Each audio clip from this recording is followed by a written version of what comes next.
5 राज्यों के विधानसभा चुनावी नतीजे आने के बाद अब तक का सबसे बड़ा इस्तीफा हो गया है। एक नहीं बल्कि 100 इस्तीफे गिर गए हैं। इन 100 इस्तीफे की वजह क्या है, पूरी जानकारी आपको बताने वाली हूँ। साथ में बंगाल के हालात पर भी चर्चा करूंगी कि इस वक्त बंगाल में क्या हाल है, कैसे इस लड़ाई को आगे लड़ने की पूरी ताकत झोंकी जा रही है।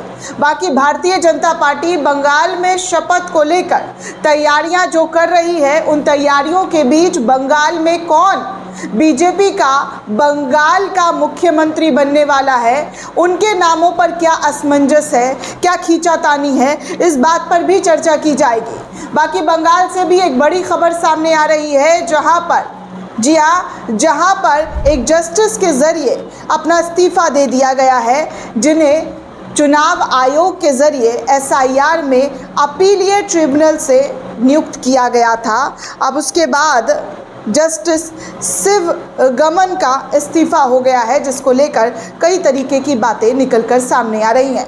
सबसे पहले दोस्तों तमिलनाडु के बारे में बात करूंगी तो तमिलनाडु में टीवीके को सरकार बनाने के लिए जो जद्दोजहद करनी पड़ रही है, जिस तरीके से गवर्नर पर आरोप लग रहे हैं कि कैसे भारतीय जनता पार्टी की कठपुतली बनकर लोगों को परेशान किया जा रहा है, सरकार बनाने नहीं दिया जा रहा है, ये लगातार तमिलनाडु से आई हुई खबर दिखाई और सुनाई दे रही है। दोस्तों तमिलनाडु के अंदर आप सभी को पता है कि विजय थलापति की पार्टी जो पिछले 2 सालों में अपने आप को मजबूत करके इस चुनाव में किंग की तरह उभरी है।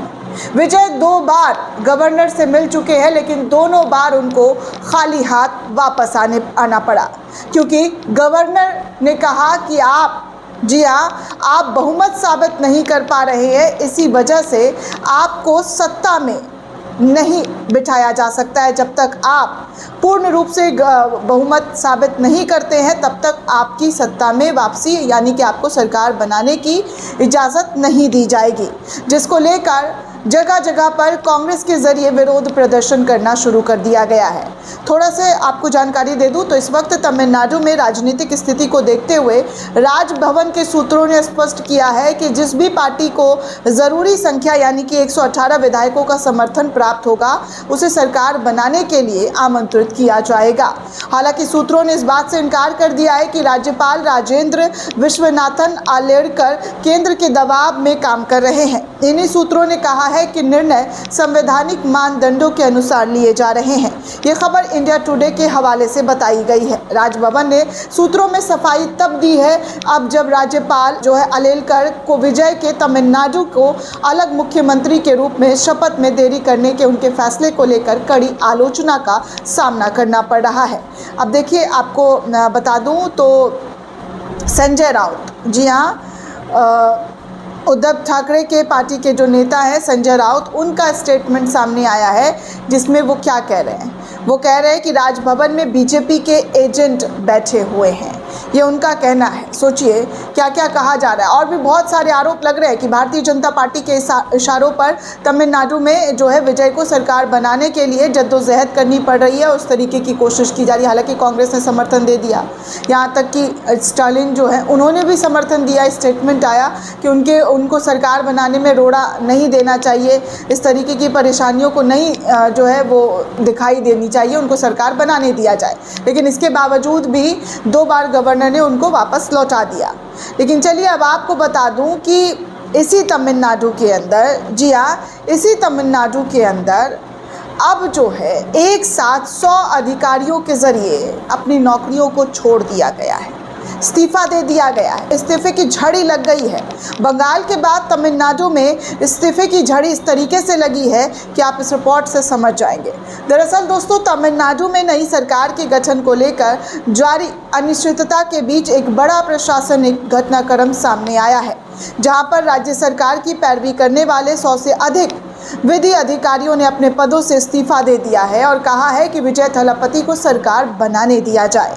आपको बता दें कि इससे पहले पश्चिम बंगाल में भी कई अधिकारियों ने अपनी नौकरियां छोड़ दी है। वहीं आपको बता दूं कि इस वक्त बंगाल में काफ़ी उठापटक देखने सुनने को मिल रहा है और यही उठापटक अब तमिलनाडु में भी देखने सुनने को मिल रहा है। तमिलनाडु में एडवोकेट जनरल PS रमन के नेतृत्व वाले इन अधिकारियों ने अपना इस्तीफा सौंप दिया है। दरअसल सरकारी वकील और विधि अधिकारियों की नियुक्ति काफ़ी हद तक राजनीतिक होती है। परंपरा के अनुसार जब भी राज्य में सत्ता परिवर्तन होता है, नई सरकार आने वाली होती है, तो पिछली सरकार द्वारा नियुक्ति अधिकारी पद छोड़ देते हैं ताकि नई सरकार अपनी पसंद के वकीलों को नियुक्त कर सके।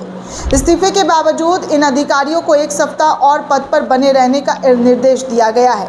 सरकार नहीं चाहती है कि अदालत में राज्य का पक्ष रखने वाला कोई बचे ही ना, क्योंकि सब एकाएक करके 100 इस्तीफे पेश कर चुके हैं और विजय को मुख्यमंत्री के तौर पर देखना चाहते हैं। सामान्य तौर पर नई सरकार अंतरिम व्यवस्था के तौर पर 3-4 वकीलों की नियुक्ति करती है, लेकिन विजय की पार्टी टीवीके की सरकार बनाने पर मचे सस्पेंस के कारण अभी तक ऐसी कोई नियुक्ति हुई नहीं है दोस्तों, क्योंकि एक विधि अधिकारी ने बताया है कि राज्य में अदालत में बिना प्रतिनिधि को छोड़े, जी हाँ, बिना प्रतिनिधित्व को नहीं छोड़ा जा सकता। इसीलिए हम तब तक काम जारी रखेंगे जब तक नई सरकार अपने अधिकारियों की नियुक्ति नहीं कर लेती है।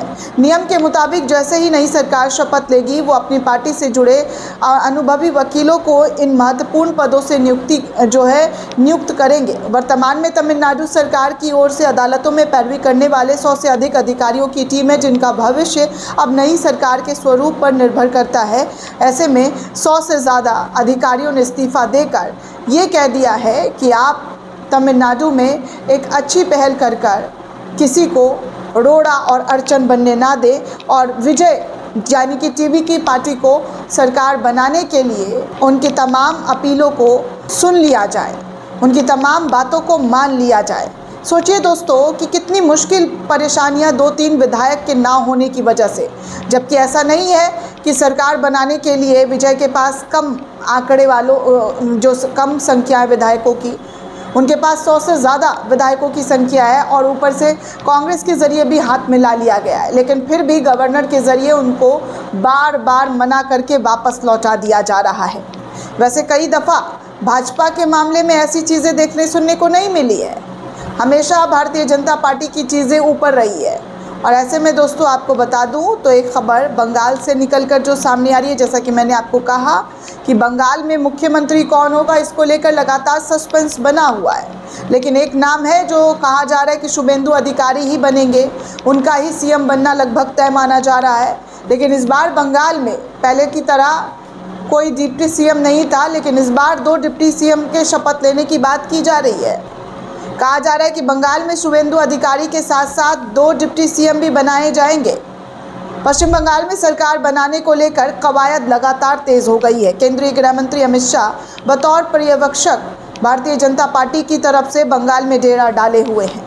विधायक दल की बैठक के लिए कोलकाता पहुंच चुके हैं और ये भाजपा के तमाम 206 विधायकों को संबोधित भी अमित शाह के जरिए किया जा सकता है। और इसी बीच सूत्रों के हवाले से खबर सामने आ रही है कि शुभेंदु अधिकारी का मुख्यमंत्री बनना लगभग तय माना जा रहा है।